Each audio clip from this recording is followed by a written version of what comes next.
JP Morgan et Wells Fargo, deux des plus grandes banques américaines, ont révélé leur investissement dans des ETF Bitcoin au comptant. Quel impact cette annonce pourrait-elle avoir sur le secteur, que ce soit le secteur crypto ou le secteur traditionnel? Le Crypto Daily.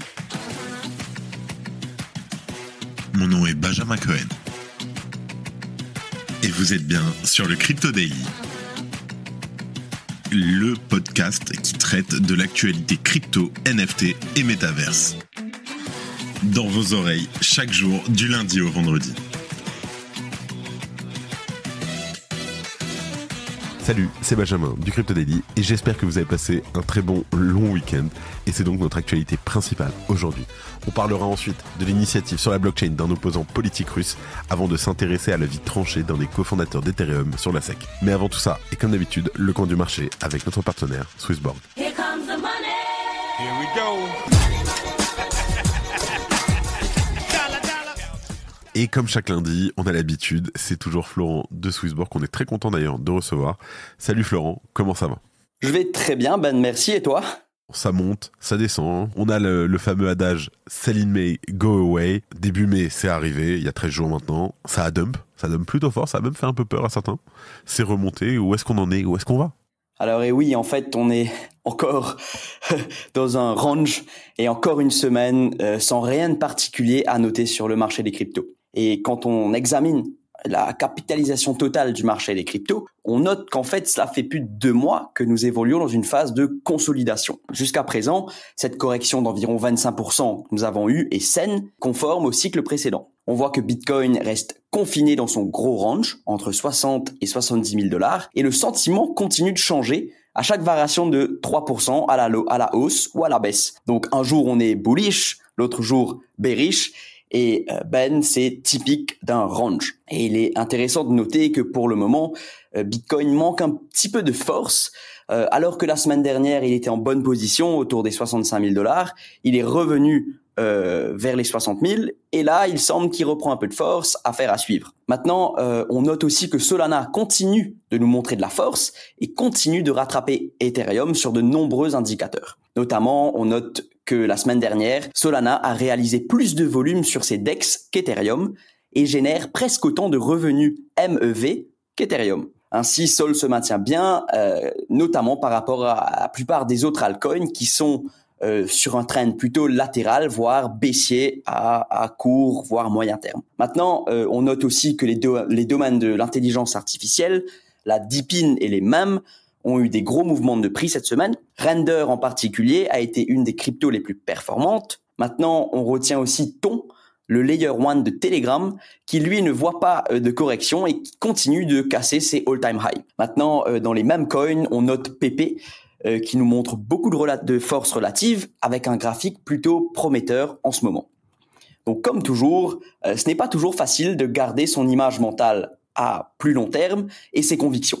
Surtout quand on est dans un range, et comme tu l'as si bien dit, un jour on est bearish et l'autre jour bullish et on ne sait pas trop comment se positionner. Donc, mon two cents, c'est que si chaque petit mouvement de prix impacte votre psychologie, cela peut-être veut dire que vous êtes trop exposé et que c'est peut-être un moment pour prendre un peu de profit et se déleverager un peu jusqu'à qu'on puisse voir le marché de manière un peu rationnelle. Mais sinon, pour les autres, je pense qu'il faut continuer de suivre son plan de trade et maintenir son image mentale à long terme, celle qu'on a eue l'année dernière et ces règles d'investissement qu'on a eues. Et d'après toi, donc là, Flo, à combien on casse le range? Alors, écoute, c'est une question à $1 million, parce que sinon, je l'aurais tradé, mais je pense que l'idée, c'est pas de se dire... Quand on se casse, on n'a pas de target. L'idée, c'est de se dire, OK, on change de scénario. Si on break, pour moi, la fin du range qui serait les plus hauts historiques. Tant qu'on évolue entre les 60 et 70K, pour moi, on reste dans cette espèce de range à moyen terme, qui est un range normal dans un bull market. Merci beaucoup, Florent, et je te dis à la semaine prochaine. Merci, Ben. À plus. Allez, on enchaîne tout de suite avec les news et on a JP Morgan et Wells Fargo qui révèlent avoir investi dans des ETF Bitcoin. Alors, les célèbres banques Wells Fargo et JP Morgan ont révélé leur exposition au Bitcoin en annonçant leur investissement dans des ETF spot Bitcoin dans une déclaration récente. Cette déclaration marque un changement notable par rapport à l'approche prudente des banques à l'égard des crypto-monnaies. Avant de vous révéler les sommes investi. Je vous préviens, spoiler, c'est pas des millions de milliards de dollars, c'est quelques centaines de milliers d'euros, à mon avis, histoire de faire un test, de commencer, voir comment ça se passe. Hop, gauche, droite, etc. Et Wells Fargo a donc révélé dans son dépôt auprès de la SEC des États-Unis qu'elle détient actuellement 2245 actions de GBTC qui sont évaluées à environ 121 200 $, qu'elle a depuis converties en ETF. La banque américaine détient aussi 37 actions du ProShares Bitcoin Strategy ETF, donc le BITO, à moins de 1200 $. D'autre part, JP Morgan, là c'est quand même un peu plus intéressant. Pour rappel, JP Morgan détient un peu plus de 2900 milliards de dollars d'actifs sous gestion, a révélé ses positions totales dans l'ETF Spot Bitcoin lors d'un dépôt auprès de la SEC. La banque a déclaré avoir acheté environ 760 000 $ d'actions du IBIT de BlackRock, du FBTC de Fidelity, du GBTC de Grayscale, du Bitwise Bitcoin ETF et du BITO. En fait, elle a fait un principe simple, diversifier ses risques. Même si on peut voir un petit point de diversifier, mais que sur du BTC, enfin bref. JP Morgan possède aussi environ 25 000 actions évaluées à 47 000 $ dans le fournisseur de guichets automatiques de crypto-monnaies Bitcoin Depot. La société d'investissement a dévoilé par ailleurs son exposition aux ETF Spot Bitcoin quelques heures seulement après l'annonce de Wells Fargo. Mais malgré l'incertitude réglementaire et la volatilité continue du marché, l'intérêt institutionnel pour les cryptos continue de croître rapidement. Eric Balkounas, analyste principal des ETF chez Bloomberg, a également prévu que d'autres sociétés de services financiers suivraient les traces de JP Morgan et de Wells Fargo. Selon lui, elles dévoileraient donc leur participation dans les ETF Spot Bitcoin en tant que teneurs de marché ou participants autorisés. Et malgré l'intérêt croissant des institutions financières traditionnelles qui cherchent donc à s'exposer au Bitcoin, le prix de la crypto-monnaie a fait preuve récemment d'un manque surprenant d'élan haussier. Mais je prendrais ça quand même avec des pincettes, comme on l'a dit avec Florent. On vient de passer un ATH, on est dans un range, attendons de voir. En tout cas, et je terminerai là-dessus, depuis le halving du 20 avril dernier, Bitcoin a enregistré des baisses continues qui ont fait chuter son prix jusqu'à environ 57 000 $ au plus bas. Est-ce que vous connaissez Walsio ? En fait, Walsio, c'est un outil de déclaration fiscale, et c'est aussi d'ailleurs le logiciel numéro 1 en France et en Belgique, qui en fait va vous permettre d'automatiser le calcul de vos plus et moins-values de manière intuitive, mais pas que. Est-ce que vous saviez que vous deviez déclarer tous les comptes bancaires que vous avez à l'étranger, tous les exchanges qui sont PSAN, typiquement Binance, Swissborg, CoinHouse, vous n'en avez pas besoin parce qu'ils le déclarent automatiquement, mais si vous avez des comptes ailleurs, Bybit, BitGet, KuCoin, BingX, enfin tous les autres exchanges, MEX, Gate, vous devez au moins les déclarer qu'ils existent. Sachez que c'est une amende de 1500 $ si vous ne le faites pas. Et Walsio, donc ça va vous permettre non seulement d'avoir jusqu'à 50 transactions déclarées par an gratuitement, sans information ni KYC, et aussi ils permettent de prendre en charge plus de 200 plateformes d'exchange, donc y compris les exchanges décentralisés, DYDX, les exchanges centralisés, les hot wallets, si vous avez des ledgers, si vous avez des tangents, peu importe, et ça le fait très très facilement. Alors ne manquez pas les dates de déclaration de 2024, suivant les zones, en France, vous avez jusqu'au 23 mai 2024 pour faire votre déclaration. Petit point bonus pour vous, avec le code LCD sur walsio.com, vous avez 10% de réduction. Je dis bien LCD comme le Crypto Daily. Merci bien sûr à Walsio de soutenir le Crypto Daily. On vous met le lien juste en dessous en description. Et on enchaîne donc avec la deuxième news, qui est plutôt intéressante. Un opposant politique à Vladimir Poutine lance un référendum sur la blockchain. Alors, Mark Feygin, le chef de l'opposition russe qui lui est en exil et qui milite en faveur des droits de l'homme, a lancé un référendum basé sur la blockchain via l'application Russia 2024. Alors, en fait, il conteste tout simplement la victoire électorale de Vladimir Poutine, qui a récolté 87% des voix en sa faveur. Et quel est l'objectif de cette initiative ?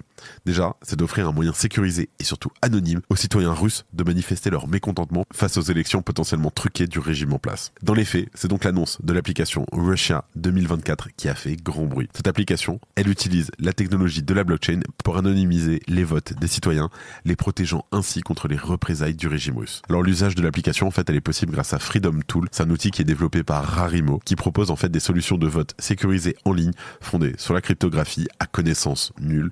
C'est un mot qu'on utilise énormément aujourd'hui. C'est les Zero Knowledge Proof, les Z-keys. Pour rappel, en fait, il s'agit d'une méthode cryptographique qui permet à une personne de prouver à une autre qu'elle connaît une information sans révéler cette information elle-même. Et dans les détails, la blockchain Arbitrum servira de support technique pour garantir l'anonymat et la sécurité des votes. À noter qu'Arbitrum utilise aussi la technologie des Z-key proof. Concrètement, pour la Russie, les électeurs, environ 35 millions de personnes, doivent scanner leur passeport pour prouver leur identité, mais le processus de vote reste anonyme. Donc en fait, tout simplement, il y a un passeport qui est valide, très bien, mais personne ne sait ce passeport pour qui il a voté. Les votes sont eux enregistrés sur la blockchain Pas les passeports, bien entendu. Personne ne sait si vous avez mis vos passeports ou pas, ou du moins pas sur la blockchain. Mais les votes, eux, donc le sont bien enregistrés et peuvent, grâce à la blockchain, être consultés une fois le processus terminé, garantissant quelque chose qui manque énormément, la transparence, tout en assurant l'anonymat. Bien que bien sûr, il n'y a pas de poids juridique sur ce référendum, il va permettre en fait aux citoyens russes d'exprimer leur mécontentement face à Vladimir Poutine sans crainte de représailles. Il permettra aussi de démontrer un signe d'opposition puissant. Mais il ne faut pas non plus être trop utopiste. Pourquoi ? Tout simplement parce que l'application a été initialement retirée de l'App Store d'Apple en raison des pressions du régime russe. Mais elle est désormais de nouveau disponible et il se pourrait donc bien que dans cette affaire, le défi politique prenne le pas sur le défi technique. Merci d'écouter le Crypto Daily.